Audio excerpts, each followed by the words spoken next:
Continuando nuestro viaje, nuestro recorrido por las bibliotecas medievales, hoy vamos a conocer la tradición bibliotecaria en Rusia. Rusia, otra gran civilización de Europa medieval, surgida aunque con ciertas influencias sociopolíticas y culturales del Imperio Romano de Oriente. Eso no significa que no sea una civilización original y muy particular. Como se sabe, para el siglo IX después de Cristo ha surgido la primera formación sociopolítica centralizada en el territorio de la actual Rusia, Ucrania y Bielorrusia. En aquel entonces aún no existían estas tres naciones modernas, popularmente conocida como la Rus de Kiev. Pero antes de que comencemos a hablar sobre las bibliotecas en la Rus de Kiev propiamente dichas, vamos a hablar un poco sobre la escritura en la antigua Rusia, sobre las tradiciones escritas y sobre los primeros libros. La escritura eslava tiene unos orígenes muy remotos, aunque no bien investigados. Al parecer, todo había comenzado aproximadamente en el siglo VIII con las así llamadas runas protoeslavas, bastante parecidas a las runas germánicas o nórdicas, pero aquí todavía hay mucha confusión. Se han emprendido muchos intentos de su desciframiento. Uno de ellos podemos ver aquí, donde se trata de adaptar algunos símbolos rúnicos a los sonidos del alfabeto ruso actual, a la escritura actual, pero como ya había dicho, aún no hay punto de vista único y los debates acerca de la escritura protoeslava, aquellas antiguas runas, aún continúan. Pero estas runas dejan de ser usadas bastante pronto porque ya en el siglo IX se reemplazan casi por completo por el alfabeto cirílico, que recibió su nombre en honor de sus creadores, los monjes Cirilo y Metodio, considerados por la Iglesia cristiana ortodoxa como los santos apóstoles de los eslavos. Junto con estos dos misioneros ha llegado a Rusia la escritura cirílica, el alfabeto cirílico, que, aunque con ciertas modificaciones, sigue usándose hasta ahora, tanto por los rusos como por muchos otros pueblos euroorientales y también por los pueblos eslavos de la península balcánica, por ejemplo, por los serbios, por los búlgaros, entre otros. En cuanto al soporte de escritura, aquí también había sido bastante particular. En esta imagen podemos ver un abedul, un árbol que desde hace siglos es considerado como uno de los símbolos nacionales de Rusia, y lo que aquí llama su atención es el color blanco de su tronco. Realmente la corteza de abedul o berestá, como se llama en ruso, de una vez llama la atención por su color blanco, como podemos ver, casi inmaculado, por su contextura muy lisa. En fin, como podemos ver, era un material muy apropiado para la escritura, que no existía grandes cambios. Los primeros manuscritos hechos sobre la corteza de abedul, datados aproximadamente con el siglo X después de Cristo, fueron hallados por primera vez en la década de los 1950 en la ciudad de Novgorod, al noroeste de Rusia.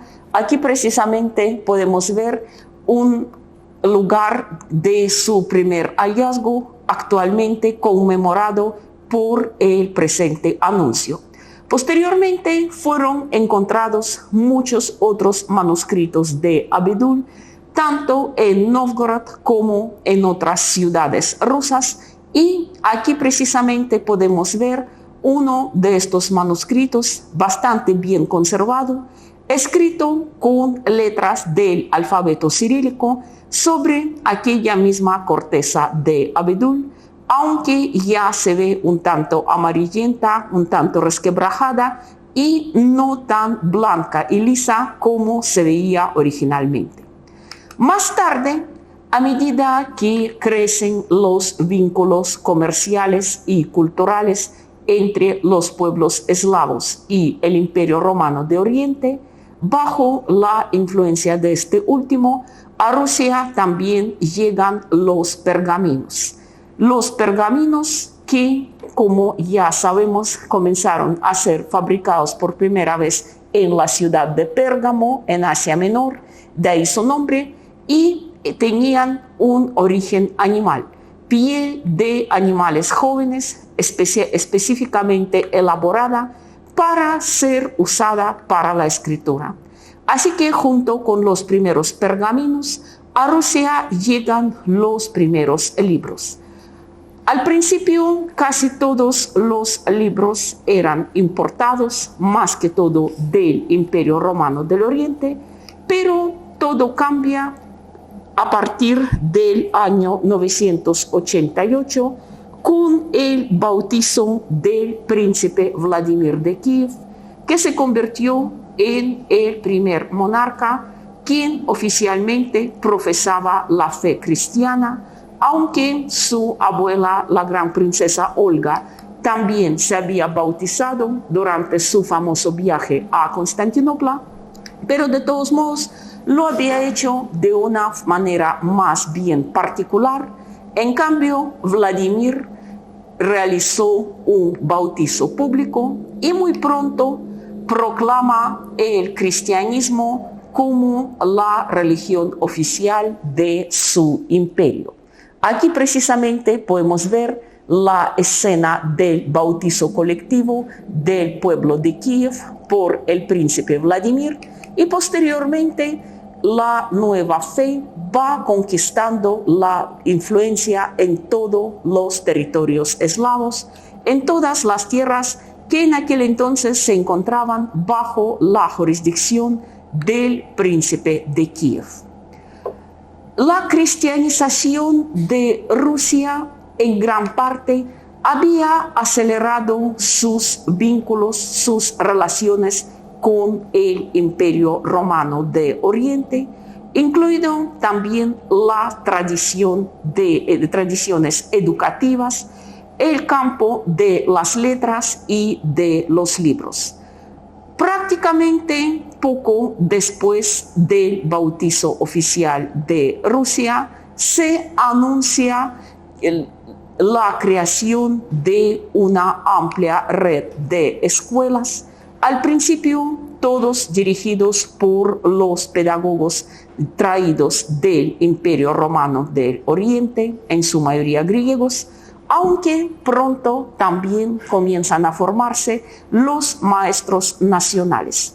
Y como resultado, la profesión de copista, de escriba, también gana un gran prestigio, y pronto en todos aquellos conventos y monasterios recién fundados, al igual que en Europa Occidental, al igual que en el Imperio Romano de Oriente, se desarrolla el arte de los copistas, de los cronistas, y entre los primeros cronistas rusos, el más destacado, sin duda alguna, era Néstor, que pasó a la historia precisamente como Néstor el cronista, un monje del monasterio de las Cuevas en la ciudad de Kiev, autor de la primera crónica inicial rusa, conocida también como Crónica de Bigón, sin duda alguna el primer gran historiador ruso, quien nos había dejado aquel libro inapreciado. Posteriormente, Néstor tuvo toda una planta de discípulos y seguidores, así que la tradición de componer crónicas se divulgó muy rápido por toda Rusia. Se cree que la Rus de Kiev en los siglos XI-XII había creado más crónicas que cualquier otra nación medieval, pero en cuanto a las bibliotecas propiamente dicho, la primera surgió en el año 1037. Su fundador era el príncipe de Kiev, Yaroslav el Sabio, precisamente hijo y sucesor del ya mencionado Vladimir, y él introdujo aquella primera biblioteca rusa en una de las alas de la Catedral de Santa Sofía en Kiev, cuya construcción ya precisamente se acabó bajo el mandato de este monarca. Así que, como podemos ver, desde sus principios, la primera biblioteca rusa obtuvo un lugar muy prestigioso dentro de la principal catedral de Kiev, quien en gran parte había sido la copia de la célebre Santa Sofía en Constantinopla. También Yaroslav había traído a Kiev a los mejores copistas rusos y griegos y creó toda una planta de traductores para traducir los libros del griego, en ocasiones también del latín, libros traídos de todos los rincones de Europa a la lengua rusa.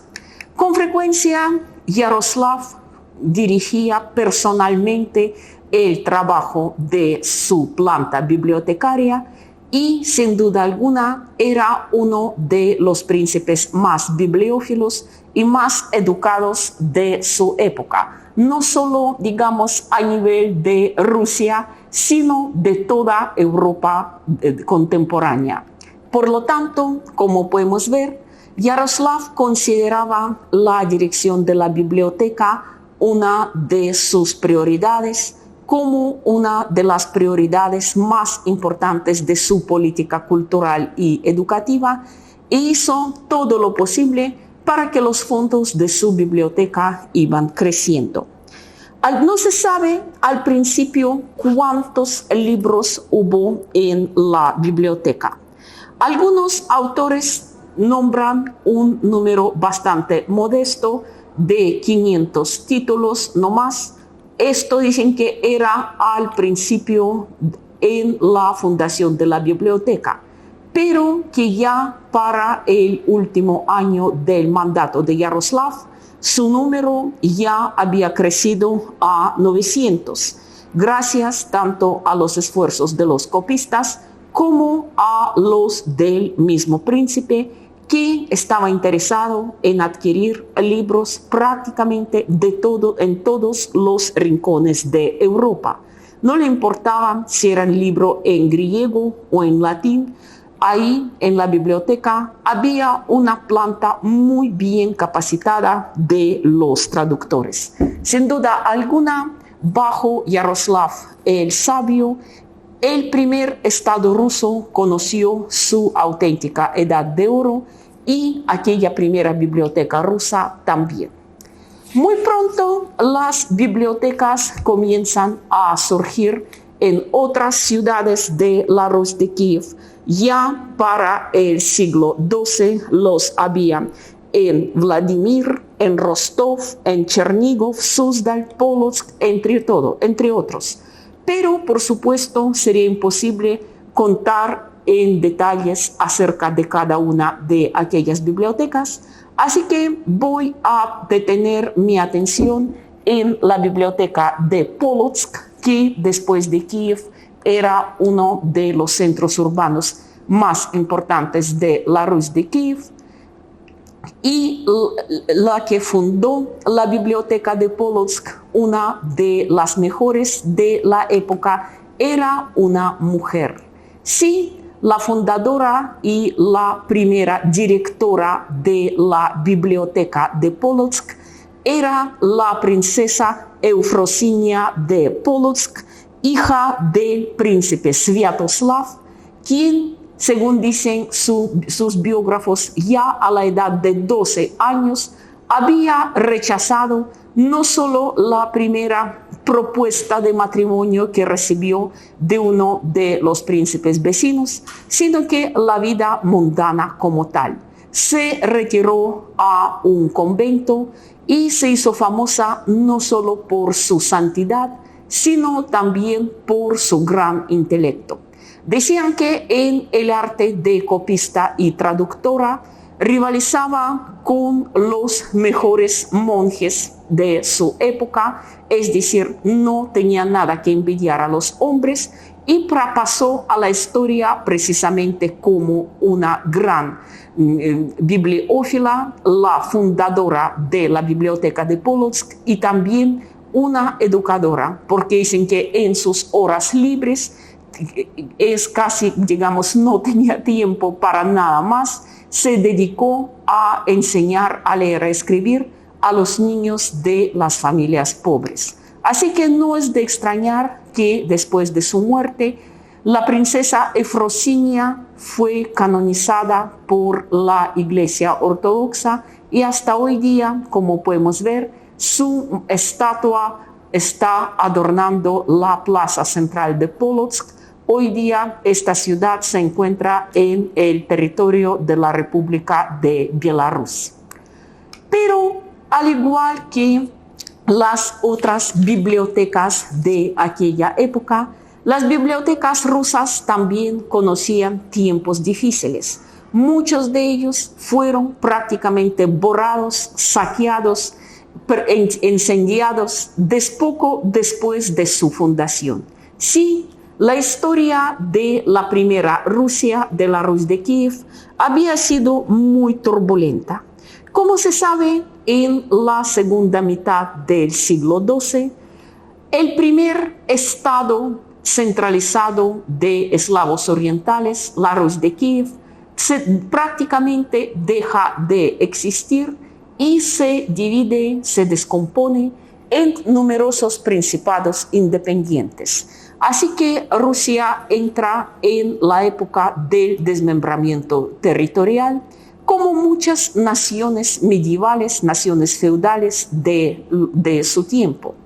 Y de todo eso, por supuesto, sufren también no solo la gente, sino también los libros y la enseñanza. En esta escena vemos el saqueo de la ciudad de Kiev en el año 169 por el príncipe Mstislav, hijo de Andrei Bogolyubsky, soberano de Vladimir.